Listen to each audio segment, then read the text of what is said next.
Shalom. Ya, saya rasa teman-teman atau saya yakin teman-teman semua dalam keadaan sehat dan luar biasa ya, karena pertolongan Tuhan sangat luar biasa. Ya, kembali lagi bersama saya di channel Daud Dapat Hadi.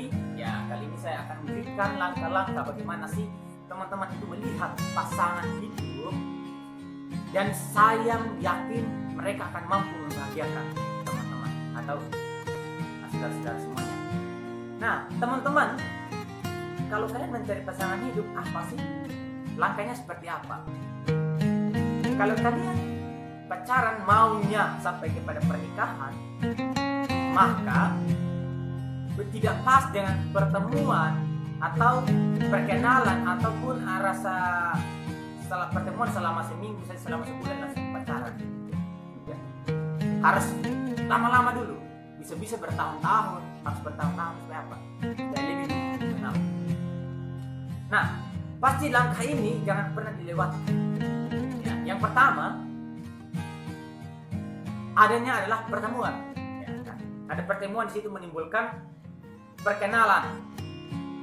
Oke, jadi pertama tadi berteman, ya, pertemanan, karena perkenalan, terus pertemanan, habis itu apa lagi? Habis pertemanan, persahabatan. Nah, ketika masuk dalam persahabatan ini, situlah untuk saling mengenal. Karena persahabatan ini adalah dia tahu tentang saya, walaupun bukan tahu semua ya. Dia tahu tentang saya tahu tentang dia. Ini yang namanya persahabatan. Saling menjaga rahasia adalah orang-orang yang dapat dipercaya, itu namanya sahabat. Oke. Nah, ketika sudah masuk dalam persahabatan itu, jangan langsung kepada apa? Jangan langsung kepada pacaran. Jangan. Nanti kalau langsung masuk dalam pacaran gitu, contohnya baru bersahabat nih, saya langsung bilang, jangan sampai dia suka sama saya. Sebelum tahu dia suka, entah dia suka sama saya, karena hanya saya yang suka sama dia, saya langsung ungkapkan perasaan. Dan akhirnya apa? Dia tolak. Saya kira sama kita cuma bersahabat, saya tidak mau lebih dari situ.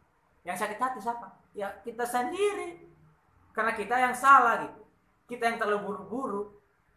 Nah, setelah masuk dalam persahabatan, apa yang selanjutnya? Yang keempat adalah PDKT.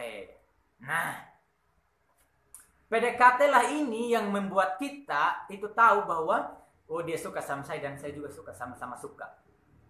Ketika sudah bisa menyimpulkan, di situ kalian sudah saling curhat, pasangan hidup juga masih jomblo dan sebagainya, saling mensyukur dan sudah tahu di mana sih kelemahan dia dan lain sebagainya. Di dalam persahabatan itu kan sudah saling mengenal ya.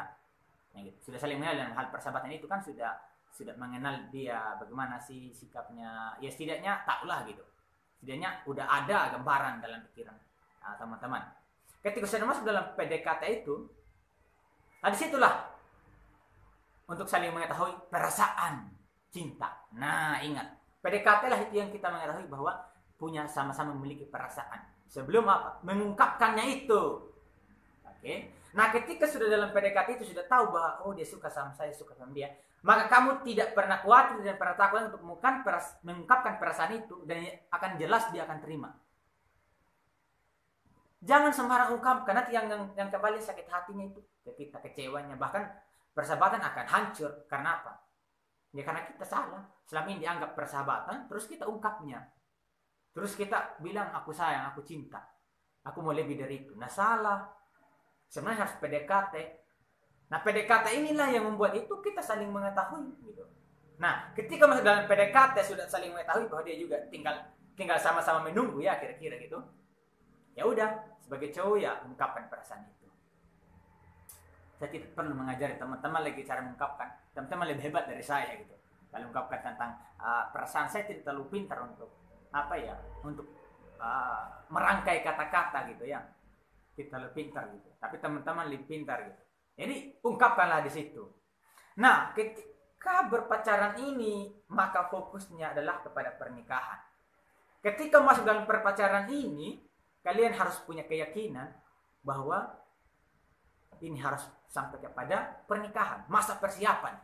Teman-teman masuk dalam perpacaran itu harus mempersiapkan diri di situ. Apa yang dipersiapkan? Bukan cinta saja. Cinta sudah ada. Cinta kan sudah dimiliki. Yang dipersiapkan apa? Nah, cinta itu membutuhkan apa? Membutuhkan modal kan. Jadi disitulah atau mempersiapkan sama-sama, saling membangun, saling mensupport. Jadi di situ tidak ada egois, tidak ada gengsi. Ketika dalam berpacaran itu fokus. Nah, ketika dalam masuk berpacaran inilah itu adalah proses untuk masuk di dalam pernikahan. Oke. Dan itu saya jamin kalian akan bahagia. Saya jamin bahwa hubungan kalian akan langgeng ketika melewati tahap-tahap ini. Tahu kebiasaan pasangan kalian. Harus tahu semua apa hobinya, kebiasaannya, sukanya si apa, suka makan apa, atau kalau saya ngomong seperti ini dia suka atau tidak. Itu dalam masa persahabatan, bahkan juga berlanjut dalam pacaran. Itu saling saya mengenal sih. Oh, kalau saya ngomong seperti ini dia tidak suka. Kalau dia tidak suka jangan ngomong seperti itu lagi. Nah, itu namanya kunci hubungan, saling mengerti dan saling memahami. Ya, jadi begini teman-teman. Jadi semoga memberkati ya. Percayakanlah cintamu pada orang yang benar-benar kamu bisa menjaganya dan tidak membuat kamu sakit hati. Karena kalau kamu salah mempercayakan cintamu karena kamu terlalu buru-buru, maka semuanya akan menjadi buruk dan orang itu akan mengkhianati cintamu, akan membawa lari cintamu, akan menjual cintamu dan akhirnya kembali nyata. Kamu akan menjadi sakit hati, kamu akan menjadi trauma, kecewa, bahkan kamu mengambilkan keputusan yang tidak dikehendaki Tuhan. Percayalah, Tuhan telah menyediakan yang terbaik bagi kamu. Dan tetap Tuhan menitipkan berbagai macam tantangan, masalah. Untuk apa? Untuk kalian saling memahami, untuk kalian saling mengenal, untuk memurnikan hati kalian. Untuk kalian bertahan dalam badai. Karena apa? Tuhan selalu ada bersama-sama dengan teman-teman. Ingat, hubungan pernikahan itu adalah sebuah hal yang berbeda. Ayo, jangan lewatkan tips-tips atau langkah-langkah yang sudah saya jelaskan tadi. Untuk apa? Untuk lebih memperdalam, untuk lebih mengenal pasangan kalian. Oke, demikian dari saya. Semoga memberkati. Jangan lupa like, comment, dan subscribe dan share ke teman-teman kalian. Dan jangan lupa juga tekan loncengnya supaya video berikutnya kalian bisa lihat dan bisa nontonnya. Semoga memberkati. Kalau memberkati silahkan komen di bawah ini. Ya.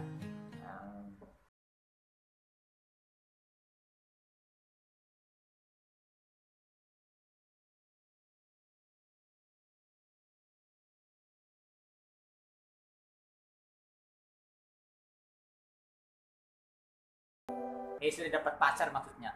Kalian sudah dapat pacar. Nah, gimana sih cara membinanya itu supaya tetap apa? Apa sih langkah-langkah yang harus dilakukan? Apa sih yang harus dipersiapkan dalam masa pacaran? Apa sih yang harus dihadapi? Apa sih yang tantangan yang datang? Saksikan video berikutnya di channel saya, Jawab Napak Kali. Jangan lupa like, comment, subscribe ya, oke. Dan jangan lupa tekan tombol loncengnya supaya apa? Supaya notifikasi supaya video berikutnya itu muncul. Dan ada video menarik berikutnya, oke? Ya, salam, Tuhan Yesus.